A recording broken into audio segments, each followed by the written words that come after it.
S ನೋಡಿ, ಇತ್ತೀಚೆಗೆ ಒಂದು ಘಟನೆ ಆಗಿತ್ತು. ತಾಯಿ ಆಕೆಯ ಪ್ರಿಯಕರನೊಟ್ಟಿಗೆ ಸೇರಿ ಹೆತ್ತ ಮಗಳನ್ನೇ ಕೊಲೆ ಮಾಡಿದ್ಲು, ಅದು ಕೂಡ ಮುಂದೆ ನಿಂತ್ಕೊಂಡು. ಇದೀಗ ಆ ಒಂದು ಪ್ರಕರಣಕ್ಕೆ ಸಂಬಂಧಪಟ್ಟಂತೆ ಭಯಾನಕವಾದಂತಹ ರಹಸ್ಯಗಳು ರಿವೀಲ್ ಆಗ್ತಾ ಇದೆ. ತಾಯಿ ಹಾಗೂ ಆಕೆಯ ಪ್ರಿಯಕರನಿಂದ ಮಗಳ ಕೊಲೆ ಆಗಿರುವಂತಹ ಪ್ರಕರಣ, ಬಾಲಕಿ ವೆನಿಲ್ಲಾ ಮರ್ಡರ್ನ ಭಯಾನಕ ರಹಸ್ಯ ರಿವೀಲ್ ಆಗ್ತಾ ಇದೆ. ಮಾರ್ಚ್ 24ನೇ ತಾರೀಕಿನಂದು ಇಂದಿರಾನಗರದಲ್ಲಿ ವೆನಿಲ್ಲಾ ಕಗ್ಗೊಲೆ ಆಗಿತ್ತು. 6 ವರ್ಷದ ಬಾಲಕಿಗೆ ಕಾರಲ್ಲಿ ಒದ್ದು ಹಲ್ಲೆಯನ್ನ ಕೂಡ ಮಾಡಿದ್ದ ಈ ರಾಕ್ಷಸ ಹಲ್ಲೆ ಬಳಿಕ ಆಸ್ಪತ್ರೆಗೆ ಕರೆದೊಯ್ದಿದ್ದಾಗ ಮೃತಪಟ್ಟಿತ್ತು ಮಗು. ಅದು ಕೂಡ ದೃಢ ಆಗಿರುವಂತದ್ದು. ಇದೀಗ ಮಗಳ ಮೇಲೆ ಹಲ್ಲೆ ನಡೆದಂತಹ ಸಂದರ್ಭದಲ್ಲಿ ಬೆಂಗಳೂರಿಗೆ ತಂದೆ ಬಂದಿದ್ರು. ದಾವಣಗೆರೆಯಿಂದ ಬೆಂಗಳೂರಿಗೆ ತಂದೆ ಪ್ರವೀಣ್ ಅವರು ಬಂದಿದ್ರು. ಆ ಒಂದು ಸಂದರ್ಭದಲ್ಲಿ ಹೆತ್ತ ತಾಯಿ ಈ ರೀತಿಯಾಗಿ ಮಾಡಿರುವಂತದ್ದು. ಆಕೆಯ ಪ್ರಿಯಕರನೊಟ್ಟಿಗೆ ಸೇರ್ಕೊಂಡು ಆ ಮರ್ಡರ್ ಆಗ್ತಿದ್ದಂತ ಸಂದರ್ಭದಲ್ಲಿ ಆಕೆ ಅಲ್ಲೇ ಇದ್ಲಂತೆ, ಎದುರುಗಡೆ ನಿಂತ್ಕೊಂಡು ಹೆತ್ತ ಮಗಳನ್ನೇ ಕೊಲೆ ಮಾಡಿರುವಂಥದ್ದು, ಮರ್ಡರ್ ಅನ್ನ ಮಾಡಿಸಿರುವಂಥದ್ದು.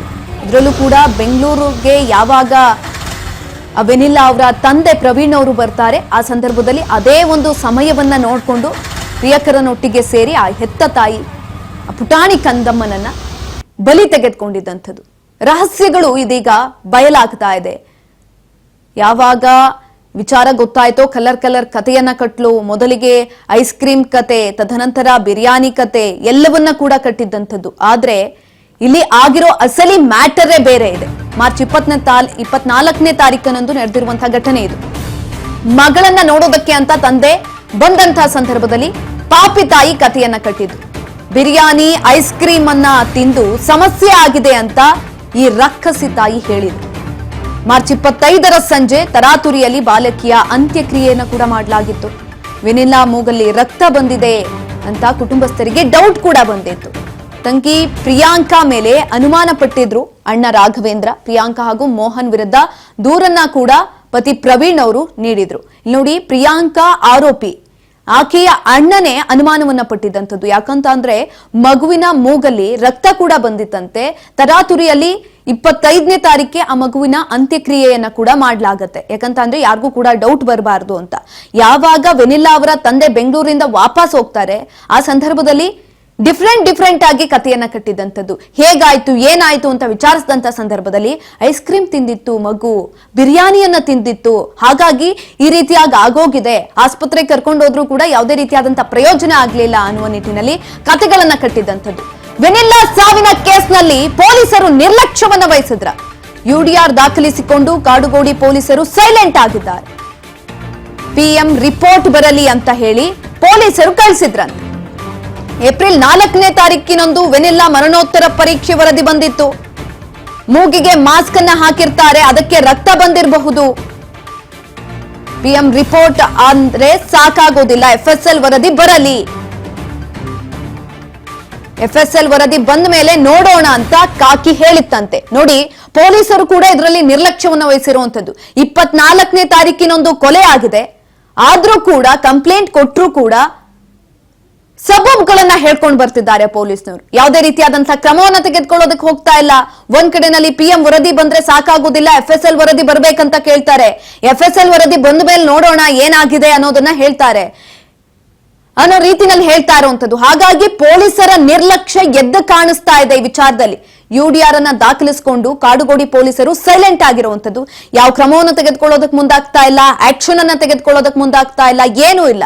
ಪೊಲೀಸರೇ ಏನಾದ್ರೂ ಸೈಲೆಂಟ್ ಆದ್ರ? ಹಾಗಾದ್ರೆ ಈ ಕುರಿತಾಗಿ ಹೆಚ್ಚಿನ ಮಾಹಿತಿಯನ್ನ ತಿಳ್ಕೊಳ್ತಾ ಹೋಗೋಣ. ನಮ್ಮ ಪ್ರತಿನಿಧಿ ಅಜಯ್ ಗೌಡ ಸಂಪರ್ಕದಲ್ಲಿದ್ದಾರೆ. ಎಸ್ ಅಜಯ್ ಗೌಡ, ಒಂದ್ ಕಡೆನಲ್ಲಿ 24ನೇ ತಾರೀಕು ಕೊಲೆ ಆಗಿದೆ, ತದನಂತರ ತರಾತುರಿಯಲ್ಲಿ ಅಂತ್ಯಕ್ರಿಯೆಯನ್ನ ಕೂಡ ಮಾಡ್ತಾರೆ. ಡೌಟ್ ಬಂದು ವೆನಿಲ್ಲಾ ಅವರ ತಂದೆ ಯಾವಾಗ ಪೊಲೀಸ್ ಸ್ಟೇಷನ್ಗೆ ಹೋಗ್ತಾರೆ, ವರದಿಯನ್ನ ಕೊಡಬೇಕು ಅಂತ ಕೇಳ್ತಾರೆ. ತದನಂತರ ಪೊಲೀಸರು ಕ್ರಮವನ್ನು ತೆಗೆದುಕೊಳ್ಳೋದಕ್ಕೆ ಮುಂದಾಗ್ತಾರೆ. ಆದ್ರೆ ಇನ್ನೂ ಕೂಡ ಕ್ರಮವನ್ನ ತೆಗೆದುಕೊಂಡಿಲ್ಲ. ಹಾಗಾಗಿ ಪೊಲೀಸರು ಸೈಲೆಂಟ್ ಆಗಿದ್ದಾರಾ? ಏನಾದ್ರೂ ಈ ಕೇಸಲ್ಲಿ ಅವರು ಕೂಡ ಇನ್ವಾಲ್ವ್ ಆಗಿದ್ದಾರಾ ಅಂತ?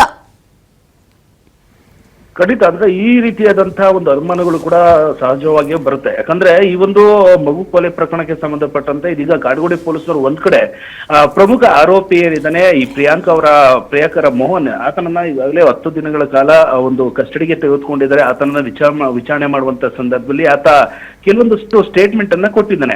ಅಂದ್ರೆ ಇಲ್ಲಿ ತಾಯಿಯಿಂದಲೇ ಒಂದು ಮಗಳ ಕೊಲೆ ಆಗಿತ್ತು ಅನ್ನೋದು ಮೇಲ್ನೋಟಕ್ಕೆ ಕಾಣಿಸ್ತಾ ಇತ್ತು. ಆದ್ರೆ ಈತ ಮೋಹನ್ ಕೊಟ್ಟಂತ ಹೇಳಿಕೆಯನ್ನ ಕೇಳಿ ಪೊಲೀಸರು ಕೂಡ ಶಾಕ್ ಆಗಿದ್ದಾರೆ. ಯಾಕಂದ್ರೆ 21ನೇ ತಾರೀಕು ಮಾರ್ಚ್ ಏನಿದೆ ಆ ಒಂದು ಸಂದರ್ಭದಲ್ಲಿ ಈ ಮೋಹನ್ ಹಾಗೂ ಪ್ರಿಯಾಂಕಾ ಇಬ್ರು ಕೂಡ, ಯಾಕಂದ್ರೆ ಪ್ರಿಯಾಂಕಾದು 24ನೇ ತಾರೀಕು ಒಂದು ಬರ್ತ್ಡೇ ಕೂಡ ಇರುತ್ತೆ. ಆ ಒಂದು ಸಂದರ್ಭದಲ್ಲಿ ಇವ್ರು ಕೆಲವೊಂದಷ್ಟು ದೇವಸ್ಥಾನಗಳಿಗೆ ಹೋಗ್ಬೇಕು ಅಂತೇಳಿ ಒಂದು 3 ದಿನಗಳ ಒಂದು ಟ್ರಿಪ್ ಅನ್ನ ಪ್ಲಾನ್ ಮಾಡ್ಕೊಂಡು ಹೋಗಿರ್ತಾರೆ.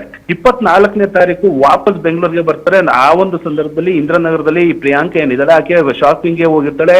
ಆ ಒಂದು ಸಂದರ್ಭದಲ್ಲಿ ಮೋಹನ್ ಹಾಗೂ ಈ ಮಗಳು ಏನಿದ್ದಾಳೆ, ಮಗು ಏನಿದೆ, ಇಬ್ರು ಕೂಡ ಕಾರ್ನಲ್ಲಿ ಕೂತಿರ್ತಾರೆ. ಆ ಒಂದು ಸಂದರ್ಭದಲ್ಲಿ ಪಾಪು ಕೂಡ ನನ್ಗೆ ಐಸ್ ಕ್ರೀಮ್ ಕೊಡ್ಸಿ ಅಂತ ಹೇಳಿ ಮೋಹನ್ಗೆ ಕೇಳಿದಂತ ಸಂದರ್ಭದಲ್ಲಿ ಆತ ನೇರವಾಗಿ ಹೋಗಿ ಒಂದು ಐಸ್ ಕ್ರೀಮ್ ನ ತಂದು ಪಾಪುಗೆ ಕೊಟ್ಟಿರ್ತಾನೆ. ಅದಾದ ನಂತರವಾಗಿ ಮಗು ಕೂಡ ನನಗೆ ಈ ಐಸ್ ಕ್ರೀಮ್ ಬೇಡ, ಬೇರೆ ಐಸ್ ಕ್ರೀಮ್ ಕೊಡಿಸಿ ಅಂತೇಳಿ ಹಠಕ್ಕೆ ಬಿದ್ದಂತ ಸಂದರ್ಭದಲ್ಲಿ ಈತ ಕೋಪಗೊಂಡು ಮಗುವಿನ ಮೇಲೆ ಹಲ್ಲೆಯನ್ನ ಮಾಡ್ತಾನೆ. ಅಂದ್ರೆ ಹೊಟ್ಟೆಗೆ ಒದ್ದಂತ ಸಂದರ್ಭದಲ್ಲಿ ಸಾಕಷ್ಟು ತೀರಾಟವನ್ನ ಮಗು ಮಾಡುತ್ತೆ.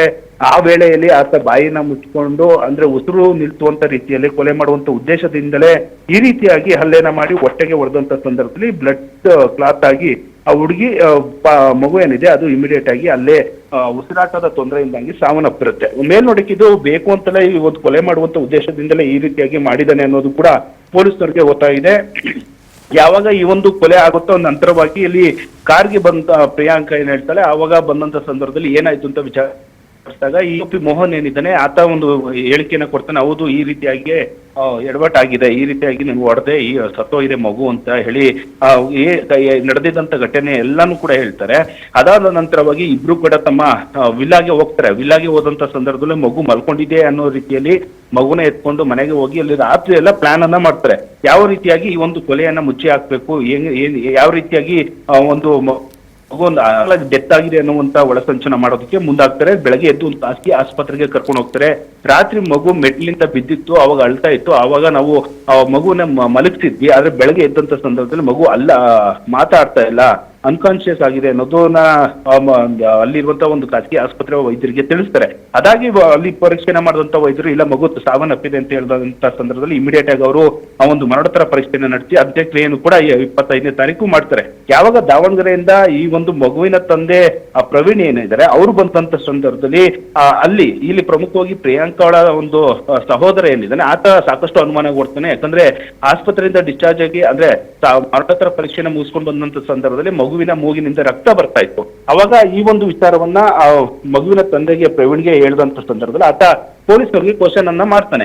ಈ ರೀತಿಯಾಗಿ ಅನುಮಾನ ಇದೆ, ಇದು ಕೊಲೆ ಆಗಿರುವಂತ ಚಾನ್ಸಸ್ ಕೂಡ ಸಾಕಷ್ಟು ಇದೆ ಅಂತ ಹೇಳಿ ಹೇಳಿದಂತ ಸಂದರ್ಭದಲ್ಲಿ ಪೊಲೀಸರು ಕೂಡ ನಿರ್ಲಕ್ಷ್ಯವನ್ನು ವಹಿಸಿದ್ದಾರೆ ಅನ್ನೋದು ಕೂಡ ಮೇಲ್ನೋಟಕ್ಕೆ ಗೊತ್ತಾಗ್ತದೆ. ಯಾಕಂದ್ರೆ ಅವರು ಕೂಡ ಪೊಲೀಸರು ಹೇಳ್ತಾರೆ ಇಲ್ಲ ಇದು ಮಾಸ್ಕ್ ಹಾಕಿದಾಗ ಈ ರೀತಿಯಾದಂತ ರಕ್ತ ಬಂದಿರುವಂತ ಚಾನ್ಸಸ್ ಇರುತ್ತೆ, ಅದಕ್ಕೆಲ್ಲ ಮರಣೋತ್ತರ ಪರೀಕ್ಷೆ ವರದಿ ಬರಬೇಕು. ಅದಾದ ನಂತರ FSR ಗೆ ಕಳಿಸಿ ಅದನ್ನ ರಿಪೋರ್ಟ್ ಬಂದಂತ ಸಂದರ್ಭದಲ್ಲಿ ಕ್ರಮವನ್ನು ಕೈಗೊಳ್ತೀವಿ ಅಂತ ಹೇಳಿ ಒಂದು ಆಲ್ಮೋಸ್ಟ್ 2 ತಿಂಗಳ ಕಾಲ ಇದೇ ರೀತಿಯಾಗಿ ಮಾಡ್ತಾರೆ.